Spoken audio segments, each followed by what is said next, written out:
episode 11 of Trev's Review Show here on Trev TV. I'm the Trev. You know that. If you're tuning in, if you're watching, that's just too sweet. Anyway, continuing on with our Spartacus Gods of the Arena series review, moving on to episode 2, which is titled Missio. And it's directed by Rick Jacobson. Now this is just a continuation on from the first episode. Again, this is the prequel season for those of you who are just tuning in or just didn't know. This fills in a lot of the holes for season 1 and I guess for the better part of season 2. I mean, a lot of what's told in here does play impact in future episodes. So having said all that, let's get on. Try things a little different. I'm really not, and I'll use the word try very loosely. If you know me, if you know anything about me, when it comes to the word try, I like to think Yoda. There is no try. Do or do not, there is only. Don't sue me. But we're going to give it a shot. Our best college try. We start off the episode a week after Quintus had his meeting with Tullius, with Vedius, all those guys. He's obviously having the flashbacks of the beating he got, of being peed on, all that fun stuff. His bodyguard basically got shanked from behind. And I guess that's how, you do it back in those days. You're going to fuck the man from behind, right? So he's having the flashback and he's laying in bed, he's in recovery, all that fun stuff. Basically not in a fun spot. At this point, obviously, Quintus is in a very bad mood. And he's questioning why is Gaia still there. Is she going to drink them out of wine? Is she just going to invade their home and all that stuff? Lucretia reminds him, hey, she's a good spirit to me right now while you're in bed, not feeling well. Calm down. Just calm the fuck down. At this point also Lucretia says, hey, maybe we should talk to the Magistrate Sextus. Quintus says, well, what good's that going to do? He's Tullius's puppet. Nothing will change, nothing will get solved. Just have to deal with it as it is. We flash here to Vedius and Tullius. In the marketplace, Tullius is reminding Vedius that Magistrate Varus has a meeting with him tomorrow, and that's the focus of his concerns. But while in the marketplace, they run into Salonius. Salonius is looking at wine, saying, hey, tell him the guy who's selling the wine, if this is your usual bat of piss, I'm going to be very pissed. No pun intended. Tullius comes up to Salonius and says, hey, check the marking on the cauldron. It'll guarantee you this is the genuine shit. You'll like it. Salonius says, well, hey, it's not for me, it's for a friend who's just suffered some pretty bad injury.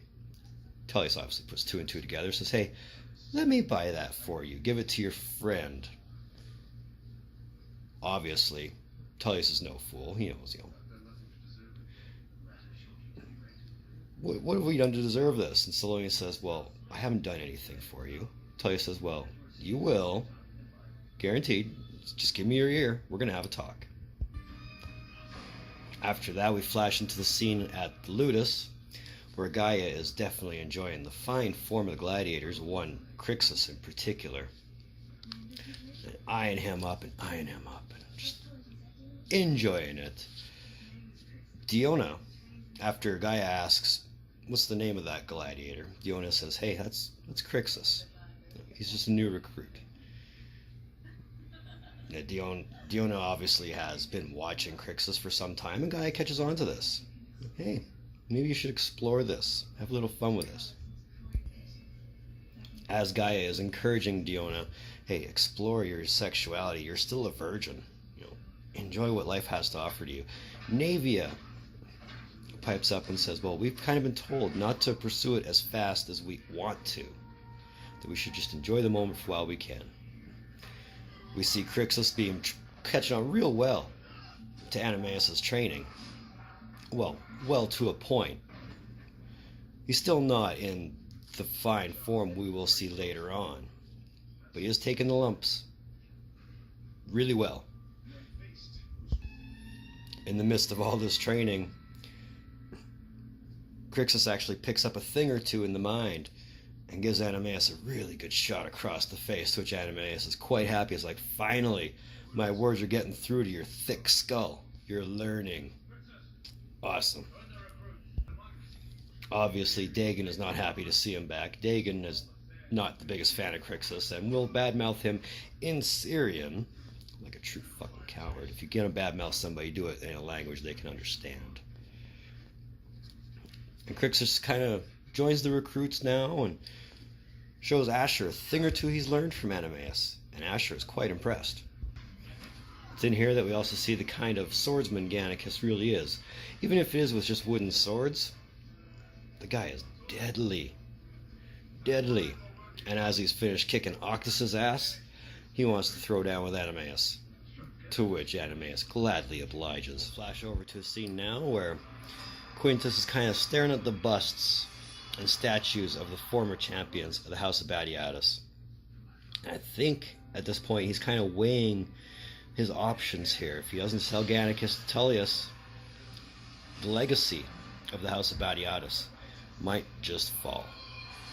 He can't have that, obviously. I mean, the name Batiatus and gladiators and arena and champions go hand in hand. Being he is not the true paterfamilias of the house, how could he explain this to his dad, right? And here's where Salonius comes in.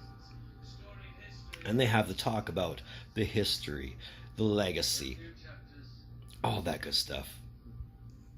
Salonius hands over the wine that Tullius bought. Unbeknownst to Batiatus, however, that this was bought by Tullius. He accepts it, cracks it open, gives him a thank you, and says, well, hey, Salonius says, hey, it's not from me. It comes from Tullius. He's given this to you, but he also wants you to listen to his new offer. Instead of 200 denarii for Gannicus, he's offering 400 denarii for Gannicus. How would you feel in that situation, right? Quintus is obviously not very happy, to the point where he throws away a perfectly good wine. He is pissed, beyond pissed. Quintus asks, well, what's in it for you that you're passing on this wine and this word? Salonius says, well, I would just gain equal footing in the arena with you. I'll remind you, though, that if you refuse Tullius, I'm right by you on this. So don't think I'm selling you out. I'm just trying to gain equal position here. I need to make a name for myself, too, you know. I can't just be at your beck and call anymore. Salonius also makes a mention that Tullius would like to present Gannicus to Magistrate Varus, who I mentioned earlier.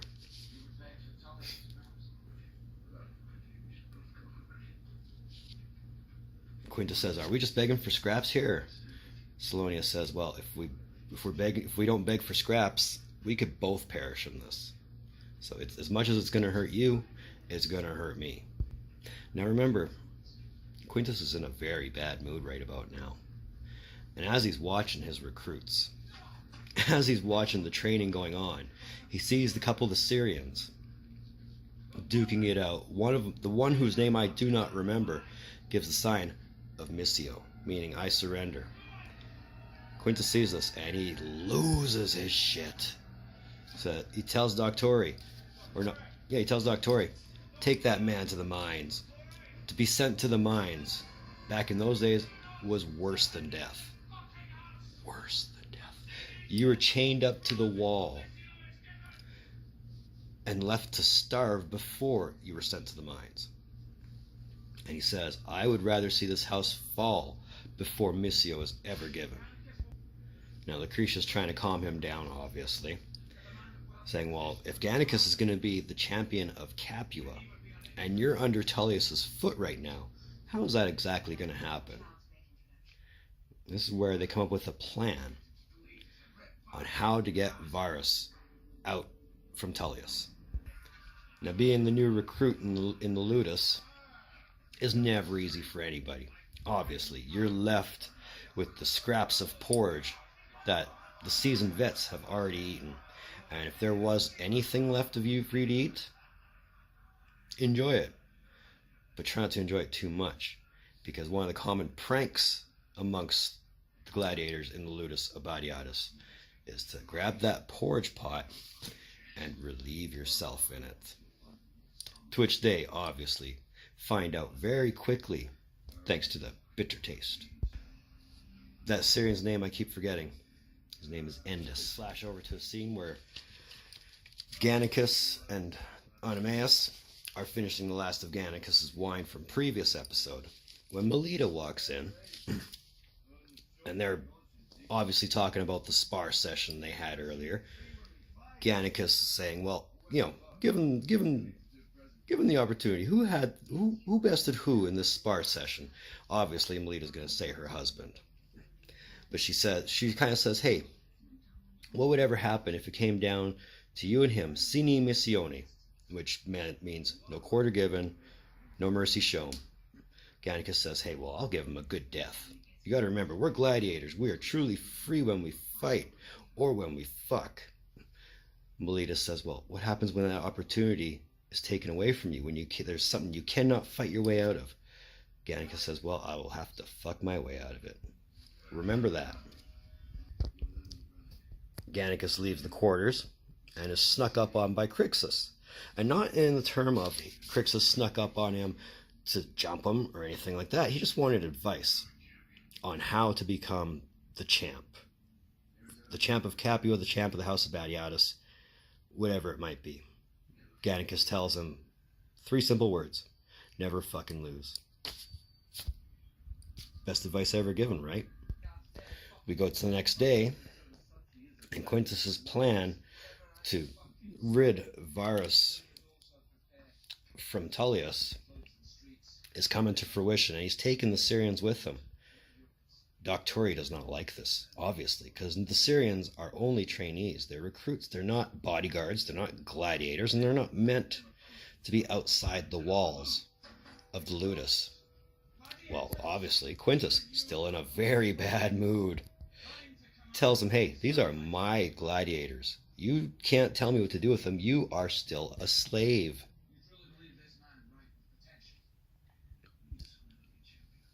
Doctori says, well, hey, why not take Endus too? Quintus sees a kind of a sparkle, I guess.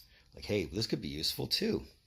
So he says, yeah, just load him up with the other Syrians. I'll take him with me. On top of taking the Syrians, he's also taking Lucretia and Gaia to help this plan come to fruition and make it work. We'll see. In the marketplace, we see he also brought Barca as, I guess, a bodyguard. He tells the Syrians, see this to completion, and you'll learn the mark of the Brotherhood. I'll brand you with the House of Badiatus. Just don't be seen. Don't run away, or I will kill you. And just like that, the plan is in full effect. Now, Barca mentions that he doesn't trust the Syrians, and rightfully so. But Quintus reminds Barca, hey, if these guys fail in their mission, they'll only appear as thieves. I'm free of this. This will not come back to me in any way, shape, or form. Now, Gaia's kind of got her own agenda in mind. She wants the dick. She wants Varus's dick because it is rich. It's filled with gold. Lucretia reminds her, hey, we're here for my husband, not for your own pleasures right now. So get with the program. Now, Vedius is in the marketplace, waiting for the arrival of Varus. Endus, set into motion, kind of distracts Varus, saying, hey, I'm with Varus right now. He'd like to see the new arena. Can you take me there? He's like, no, I can't. Endus says, well, okay, I'll go tell Varus that you're just refusing, and this is going to go nowhere. Vedius, under youthful ignorance, sees the error in his ways, and he's like, okay, he's my guest. Let's make this happen. Endus leads Vedius on kind of a maze, to which Vedius catches on real quick. Hey, this isn't the way to the arena. Endus reminds him, hey, no, it's not. And the Syrians jump into action, kicking everybody's ass in motion. That includes Vedius and his slaves and his bodyguards that came with him. Vedius doesn't get killed, but he does get beat severely. And, as a return token, he gets peed on too. I guess whatever goes around comes around, right? That couldn't hold any more true. Although Endus wanted to kill Vedius, Asher had to pull him off, saying, hey, part of the plan is not to kill him. He needs to be alive still. Now Endus, think in his foolish mind, after Dagon pisses on Vedius, that is, Endus in his foolish mind is thinking, oh, geez, we've completed this mission to success. I'm not going to the mines. Asher reminds him, actually, your face was seen. You're better off in the mines. And slits his throat. He probably was better off in the mines. And just like that, I don't have to worry about that Syrian whose name I can't remember anymore because Endus is dead. We go now to where Varus. The problem was with so many names that start with the same letter, it gets confusing after a while. But anyway, Varus is in the marketplace wondering where the hell Vedius is. Gaia and Lucretia end up running into him. Part of the plan, right? Now Varus is in the marketplace meeting Vedius to choose gladiators for the Venalia, which is basically a celebration. I don't remember what exactly it is for, but he's there to choose gladiators for it. Mostly for the Primus, which, if you remember from the first review episode, is the main event. Now, obviously, he hasn't run into Vedius yet, but running into the two ladies, they're going to sweep him away to Batiatus's Ludus. That's the plan. Quintus sees all this. He's quite happy. The plan worked. We flash over to the Ludus, where Varus is getting good and drunk and wasted and shooting the shit with Gaia and going back on old times and how, last time they ran into each other in Rome. Quintus comes in, all surprised that Varus is in his Ludus. The introduction's made, obviously, and the purpose is revealed that, hey, I'm here looking for gladiators for my games. Quintus says, oh, well, I've got quite a fine stock. You want to check it out? Varus says, well, I was here to check out Vedius's, but since he's obviously abandoned me right now, I'll gladly have a look at yours. Varus had no idea Quintus was a Linista to begin with. So this is a nice surprise for him. An actual genuine surprise. Not like the surprise of Quintus walking into his Ludus seeing Varus. But a genuine surprise. There's another little slap in the face for Animaeus. Varus wants to see a demonstration. Obviously, Quintus is going to introduce Gannicus, his finest champion. No one stands as equal. Animaeus kind of looks up like, what the fuck? You're talking shit again. He wants to see a demonstration of the champion versus somebody of lesser experience. This is where Crixus comes in. Now Varus, never having really seen a demonstration in a practice courtyard, questions why are they using wood? Well, Quintus is obviously like, well, that's what they practice with. But if you prefer, we can bust out the steel. Out come the gladius, which is a fancy word for Roman sword. And we're going to see our first showdown here between Gannicus and Crixus. Gannicus kind of looks at Crixus and says, hey, the gods have listened to you. Here's your chance to become champion. Let's do it. And they're off. And obviously Gannicus, being the seasoned vet that he is, being as much of a sharpshooter and a swordsman as he is, obviously already has the upper hand. And Crixus is obviously no match, none whatsoever, to Gannicus. But he does kind of make an effort. so enough to back Gannicus up before getting knocked right back down again. During this demonstration, Guy is obviously still taken by Varus. She wants the gold, obviously.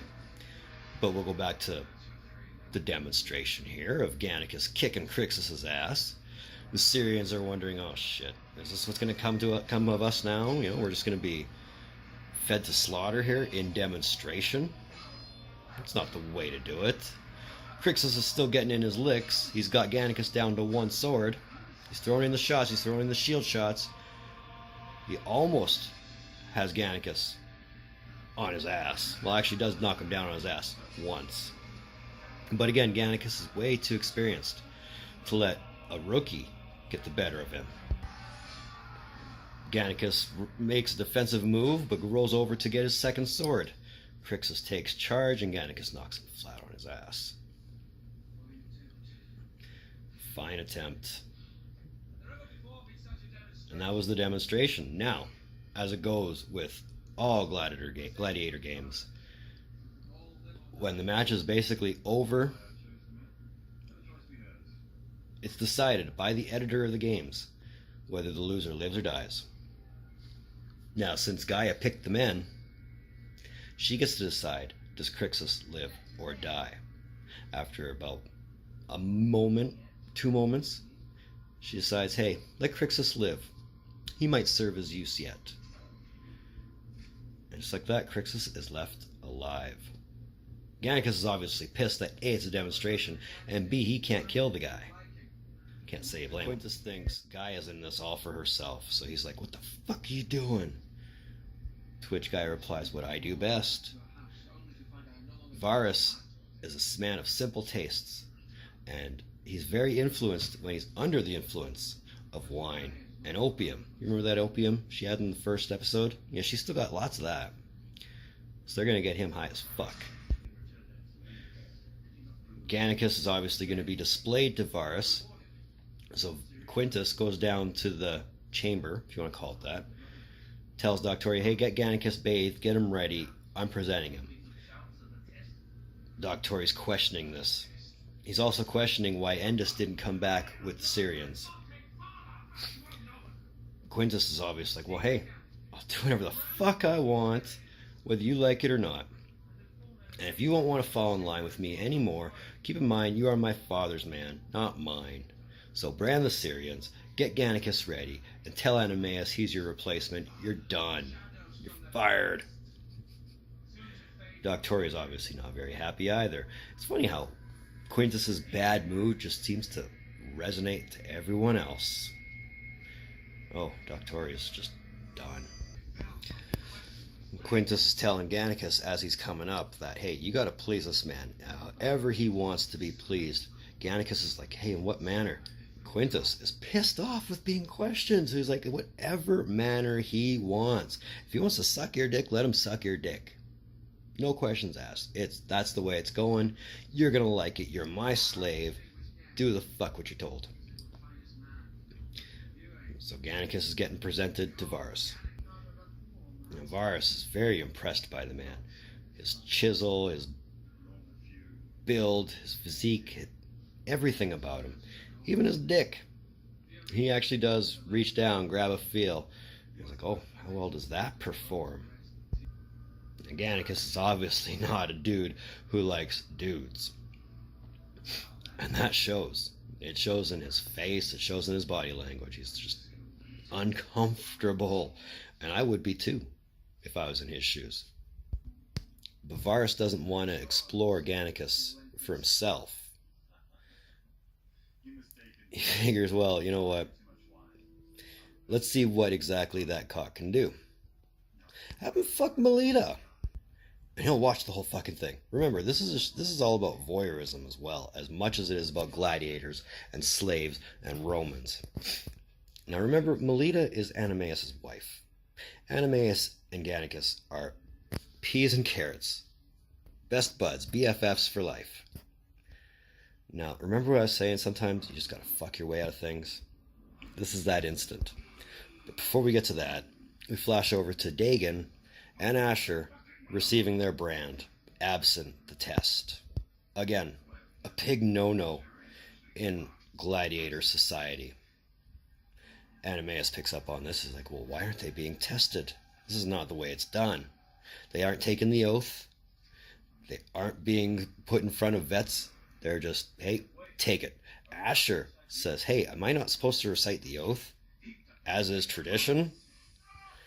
And Doctori's like, I won't have any more piss on sacred rites. Just take it. Welcome to the fucking Brotherhood. As Doctori's about to strike Asher with the brand, Animaeus steps in. And he's like, hey, what are you doing? Doctori's like, how dare you fucking step to me? Now, Animaeus doesn't know that he's replacing Doctori right now. Doctori has had enough of this shit. He's like, break the swords out. And this is going to be fight to the death here. Animaeus has no idea what's going on, but Doctori's like, hey, let's see if I've taught you everything I have to teach. And we're down. Back in the Ludus, we see Melita and Gannicus obviously very uncomfortable with the situation that's about to go down. I can't say I blame either one of them. There's a slight hesitation, and Varus is like, hey, what's the holdup here? Get fucking naked, start fucking. Melita's near tears here, if she isn't crying on the inside. Yeah, no, she's crying. Never mind, my bad. Gannicus, as uncomfortable as it is for him, he's got to do it. He's the slave. Again, no shortage of boobs. Flashback to the courtyard. Animaeus and Doctori still going at it. Doctori's got Animaeus covered in so many different positions, in so many different ways. He could went for the kill many times. Animaeus is holding him back. He's taking the punches. He's taking the licks. He's even getting cut up a bit. Fight! Fight me, you coward! All the other recruits try to step in. It's like, hey, no, don't. This is how it's going down. Upon that first cut on the chest, Animaeus' adrenaline kicks in, and this is where it's a fight, fight, fight. Back in the Ludus, Gannicus doesn't want to go through with this. And rightfully so, but Melita's like, just do it. Just see it done. It's got to happen. If this is what it takes to please the man, if this is what it takes for shit to go right in this house, let's get it over with. This is basically willingly being raped, if you want to call it that. Gannicus is uncomfortable, but Varus is getting horny. And it was never a matter of no shame if a guy wanted to reach under his robe and give it a little stroke, or a few. Lucretia's not happy with what's going on. Quintus isn't happy with what's going on. Gaia's just happy to watch him get off. And Melita's crying. Back in the courtyard, the fight's still going down. Back in the Ludus, the fucking still going down. It's an uncomfortable situation for almost everybody involved. But Melita finally gives in. And she just kind of accepts it, takes it for what's going on. It has to be done, right? Right. Now, I think it turned here from willingly being raped to actually enjoying being raped. Because she's enjoying herself. Back in the courtyard, you still got them fighting. Back in the Ludus, you still got them fucking. Animaeus sees the opening and gives Doctori one right in the gut. We flash over to Gannicus. He got off. Varus got off. Gaia probably got off mentally. And Animaeus is in shock. He just killed Doctori. Doctori brings him in closer. He's like, I have taught you all that I have to teach. And with that, he's dead. So Animaeus, without knowing it, just killed his predecessor. And Gannicus is feeling guilt. If that was possible for a guy like Gannicus. The womanizing showboat is feeling guilty now. Inside the Ludus, they're cleaning up the scene, obviously. Animaeus kind of lets Quintus know, hey, I killed Doctori, and I don't know why. And this is where Quintus tells Animaeus, earlier in the day, I'd mentioned to him that I'm promoting you to Doctori. Now, Animus is kind of mixed emotion, I guess, if you want. So he says, I know it's not my time, but can I see my wife tonight? To which Quintus says, yeah, sure. And at this point, Varus is getting ready to leave. So did Quintus's plan actually work? Well, it kind of leaves him in suspense, but before he leaves, like, hey, yeah, don't worry. You're Manganicus. He's in my Primus. Thank you for the demonstration. I look forward to more opportunities like this to present themselves. And they will. Gannicus and Melita still standing in there. Feeling the guilt, obviously, Quintus comes up to Gannicus and he's like, hey, you've helped me elevate this house, but keep what's gone on here to yourselves, because this does not need to get out. You'll shatter a brotherhood, and you'll definitely be punished for it. And we flash to Animaeus, who's feeling his own guilt. He basically killed the man who shaped him into the man he is today. Melita's kind of cleaning herself off, trying to remove the stain of the night that's gone on, but no matter how hard she's scrubbing, it's not coming off. But Quintus and Lucretia, Gaia, they're in a celebrating mood, obviously. We got our first three-way. Again, no shortage of boobs. And I don't know if it came in between, but Gannicus kind of, I think he's fallen for his best friend's wife. That's a dangerous place to be, don't you think? It's a sad situation for everybody involved. Animaeus has no idea that his wife just had a thing with his best friend, but she's come to visit him nonetheless, as requested.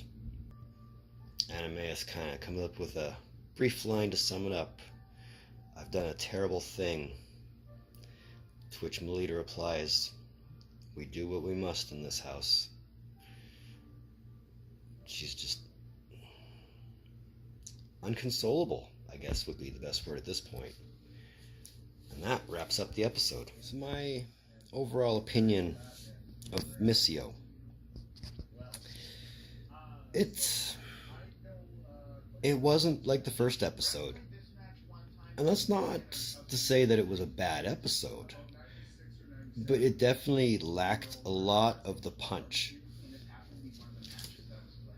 from past transgressions.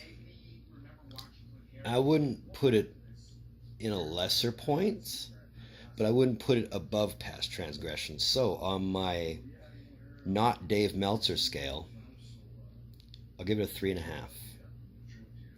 So it's not better and it's not worse, but it's not quite past transgressions, and that's okay. It doesn't need to be. It's an episode that stands for its, and that was episode 11 of Trev's Review Show here on Trev TV. I hope I made this shorter than the last one. I know I'm trying to present my reviews not so much to the point where they're going to take up too much time, but I don't want to be 10-15 minutes of just brief sum up that I could find on Wikipedia and that's it. I'd actually like to explain some of the finer points in every episode. So if I've done this one better than I did past transgressions, please let me know. If there's anything I can do to improve on it, please let me know. Your feedback is just as important to me as your viewership, to which I do appreciate, and I do thank you for tuning in. Again, your viewership means so much to me. Always has, always will. If you like this episode, hit that thumbs up. If you didn't like this episode, hit the thumbs up anyway. If you want, hit that subscribe button right down there somewhere. That way you can keep up to date with all the content that I have coming up. So as I said, in episode 17 of Trev TV, I've got at least one more video I am doing this weekend. I might do 2. I might get a start on one of the other shows I'm reviewing, whether it's Transformers, Rome, or South Park.